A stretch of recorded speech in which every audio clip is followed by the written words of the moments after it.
आज हम पढ़ रहे हैं जो क्वेश्चंस हमेशा एग्जाम में आते हैं। जैसे कि एक क्वेश्चन ये आ जाता है, so that 5 minus root 3 is an irrational number, या under root 5 is an irrational number, ये प्रूव करना है। ये क्वेश्चन है सैंपल पेपर में, मैं सॉल्व करके देख रहा हूँ। इसको लिखना है आपको।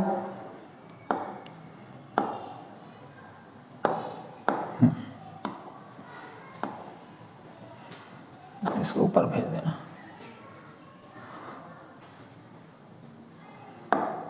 ठीक, let 5 minus root 3 is a rational number. इसको हमने रेशनल नंबर एज्यूम किया है। अगर ये रेशनल नंबर है तो हम क्या लिख सकते हैं, 5 minus under root 3 equal to P upon में क्यू, जहाँ पे क्या है पी कोमा क्यू और को प्राइम का मतलब होता है there is no any common factor. Example के लिए अगर मैंने 15 और 16 ले लिया, इसमें 1 ही एक है जिसको कॉमन है, बाकी कोई भी कॉमन नहीं है। 2 से करेंगे इसमें नहीं जा रहा है, इसमें जाएगा। 3 से इसमें जा रहा है, इसमें नहीं जा रहा। इसका मतलब इसका जो कॉमन फैक्टर कुछ भी नहीं है, ओनली 1 है। ठीक है ना। तो अब हम इसको क्या लिख सकते हैं, रूट 3 इक्वल टू माइनस लगा देते हैं पी बाई क्यू, ये इधर प्लस का था उधर जाएगा माइनस का 5। ठीक है ना। तो माइनस का रूट 3 इक्वल टू हो जाएगा आपका p माइनस का 5 क्यू डिवाइडेड बाई क्यू। ये वाला माइनस उधर जाएगा तो ये उस साइड हो जाएगा,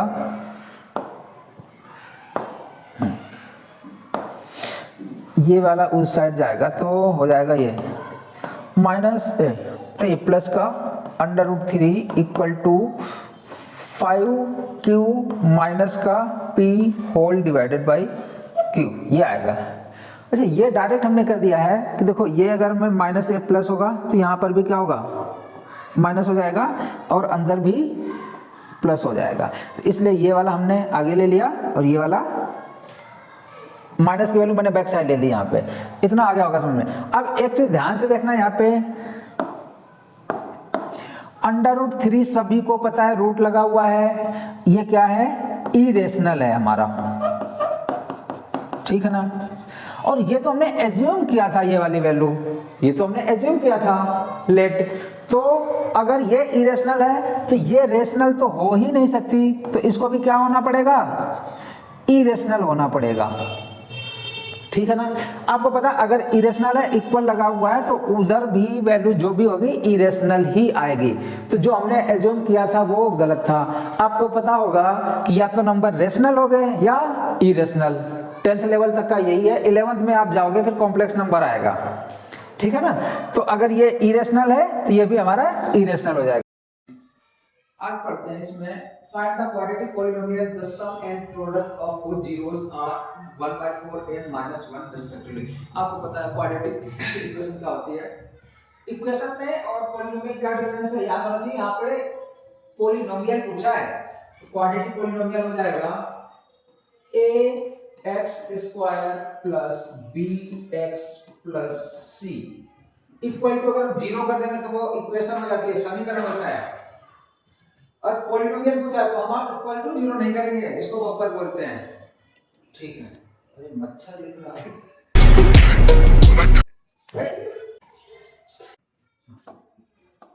ठीक है ना।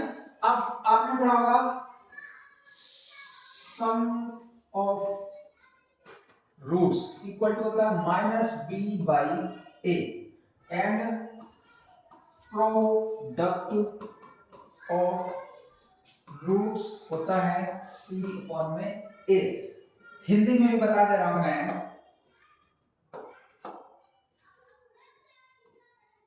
शून्यकों का योग बोल देते हैं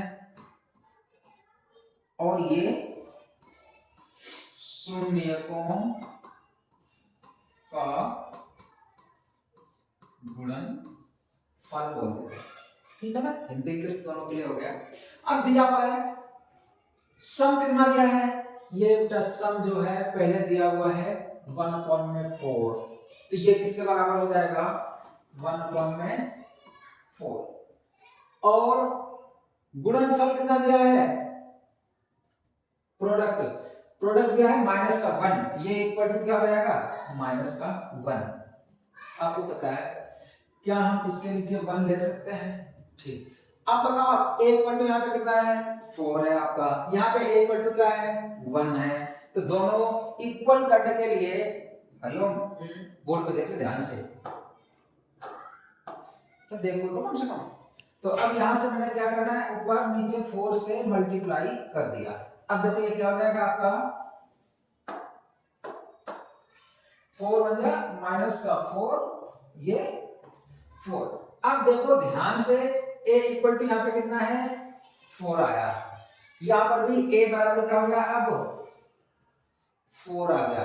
तो अब बताओ a की वैल्यू क्या आ गई, यहाँ पे a इक्वल टू आ गया आपका 4, माइनस b बराबर अगर 1 है तो b बराबर क्या हो जाएगा, b इक्वल टू ये वाला उधर चला जाएगा, तो यहाँ से b की वैल्यू आएगी हमारी माइनस की 1, और c इक्वल टू क्या है, ये c है आपका, c इक्वल टू किसके बराबर हो जाएगा, c equal to minus 4।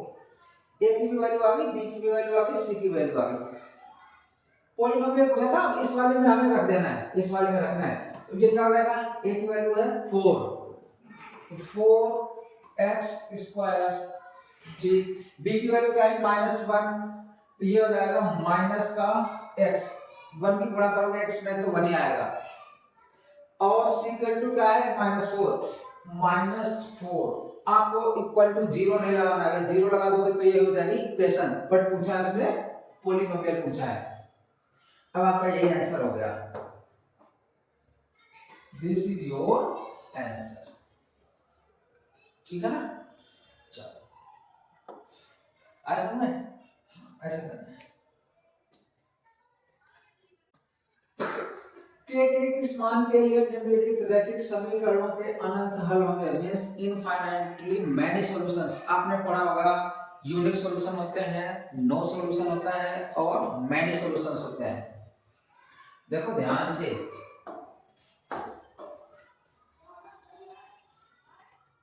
Infinitely many solution की कंडीशन हो जाती है a1/a2 equal to b1 upon में b2 equal to c1 upon में c2, ठीक है ना। अब a की वैल्यू देखो ध्यान से, यहां से a की वैल्यू क्या हो जाएगी,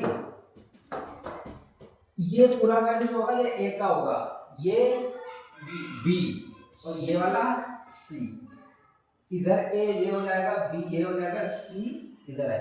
अब देखो सी उस साइड है, इधर लाओगे तो कोई फर्क नहीं है, माइनस माइनस हो जाएगा ना, कट जाएगा वो। अब देखो इसमें वैल्यू रखे हैं, तो ये क्या हो जाएगा k -1 अपॉन में 2 इक्वल टू क्या हो जाएगा k +1 अपॉन में 3 इक्वल टू 3k -1 अपॉन में 7। इसको सॉल्व कर लेना है, आंसर आ जाएगा। अब मैं इतना ले रहा हूं, ये वाली वैल्यू रख करके अब सॉल्व करता हूं। तो अगर देखा जाए आ रहा है, हाँ, यहाँ पे अगर मैं क्रॉस मल्टीप्लिकेशन करूंगा तो ये क्या आ जाएगा 3k -3 इक्वल टू 2k +2। अब देखो के वाला इधर लाऊंगा तो ये 3k है, इधर 2k प्लस का आ जाएगा, माइनस का 2k हो जाएगा, इधर 2 था, ये माइनस की वैल्यू थी उधर जाएगी प्लस की 3, तो ये हो जाएगा k इक्वल टू 3 + 2 5, k की वैल्यू आ गई है 5। इसको सॉल्व करते हैं,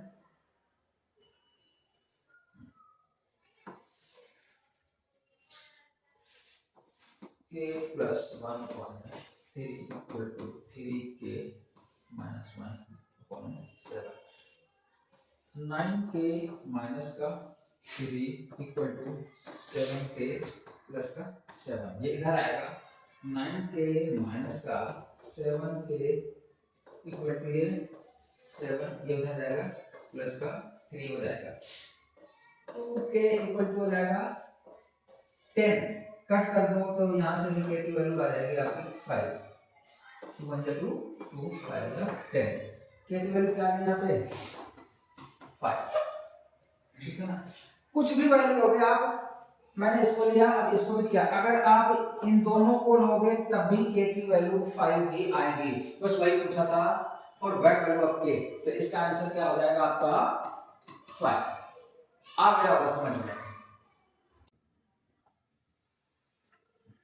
चलो, find the length of the tangent from a point A which is at a distance of 5 cm from the center of the circle of radius 3 cm, ठीक है ना। चलो बना देता हूं मैं, क्या बोल रहा है, एक है आपका ये सर्कल, ठीक है ना। अब क्या बोला, इसका एक सेंटर होगा, ठीक है ना। एक पॉइंट ए है कोई, ये मान लिया मैंने, पॉइंट मान लिया ए, ये जो डिस्टेंस दी है, अब ध्यान से देखना, ये डिस्टेंस जो दी है वो कितनी है 5 सेंटीमीटर। टेंजेंट इसका क्या होगा, जो सर्कल को एक पॉइंट पे टच होकर के लेके जाएगा, ये टेंजेंट होगा। नीचे वाला अगर देखा जाए तो ये सर्कल का ये टेंजेंट होगा, ये हो जाएगा इसकी रेडियस। एक कंडीशन हमेशा आपको पता होगा, रेडियस और टेंजेंट के बीच में जो एंगल बनता है हमेशा 90 डिग्री होता है, ऑलवेज 90 डिग्री का बनता है। ये सेंटर है, इसको हमने ओरिजिन को मान लिया। अच्छा, रेडियस दी है 3 सेंटीमीटर। अब देखो ध्यान से, आपको ये 5 सेंटीमीटर दिया है, ये 3 सेंटीमीटर दिया है, ये अगर 90 डिग्री बना रहा है तो आप अब इसकी वैल्यू निकाल ले जाओगे। आपको याद होना चाहिए 90 डिग्री के सामने वाली जो ये साइड होती है हमेशा क्या होती है, हाइपोटेनियस।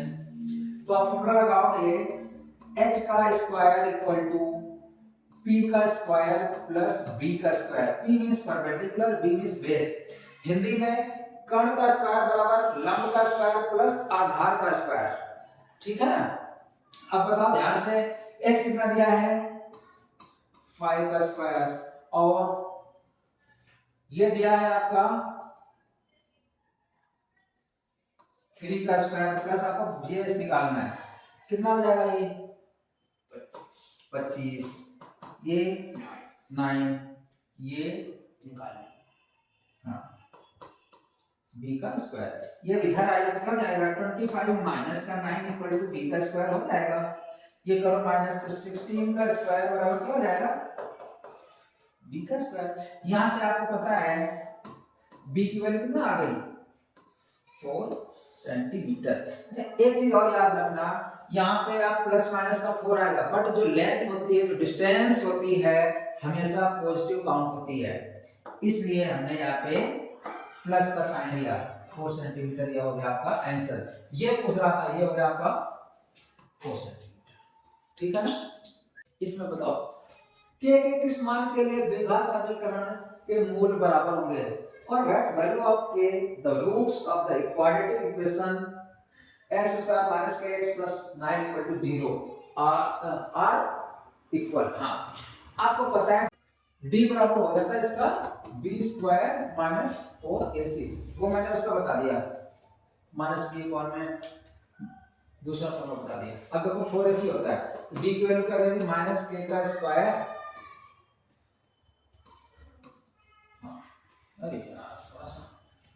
माइनस के का होल स्क्वायर और माइनस 4 इंटू 1 इंटू सी की वैल्यू है 9 इक्वल टू 0 हो जाएगा। ये हो जाएगा के स्क्वायर माइनस का 36 इक्वल टू 0, ये उधर जाएगा तो के की वैल्यू क्या आ जाएगी 36। अब इसको हम क्या लिख सकते हैं, के square equal two plus minus 6 का होल स्क्वायर। अब यहाँ से आपने देखा तो ये आपका आ जाएगा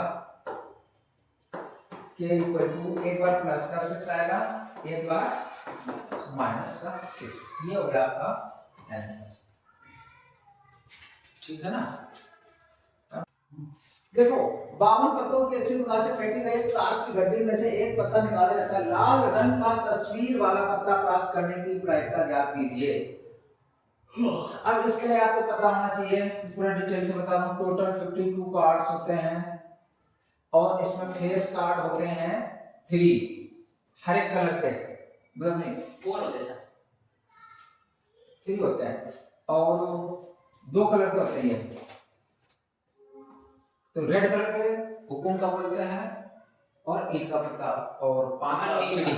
हाँ, तो रेड होता है आपका ईंट का और पान का, ठीक है ना। तो ये टोटल कितने हो गए, 6 हो गए आपके। इंग्लिश वाले को भी तो बता। हाँ अभी बता रहा हूँ। टोटल डायमंड्स बोलते हैं और हार्ट बोलते हैं, ये 3 फेस कार्ड ये हो गए आपके हार्ट के, ये डायमंड, ठीक है ना। तो टोटल 6 बाय 52, तो कार्ड का कितना आएगा 2 3 जा 6 बाय 56, ये हो जाएगा आपका आंसर,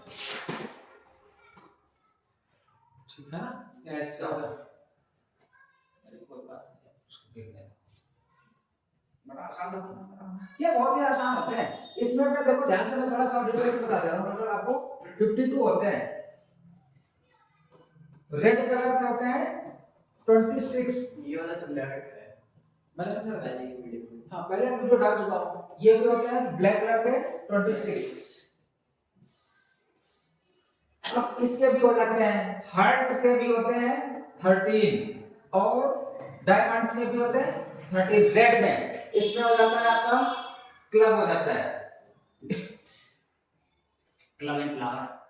अब देखो ध्यान से, अब इसमें फेस कार्ड होते हैं केवल 3, जे, क्यू और के, गुलाम, बेगम, क्वीन जिसको बेगम बोलते हैं और किंग जिसको बादशाह बोलते हैं, वो 3 ही हो गए, ठीक है ना।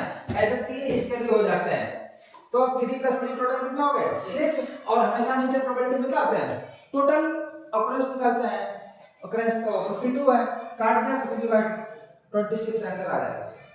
आ गया होगा, सबसे सरल है ये क्वेश्चन।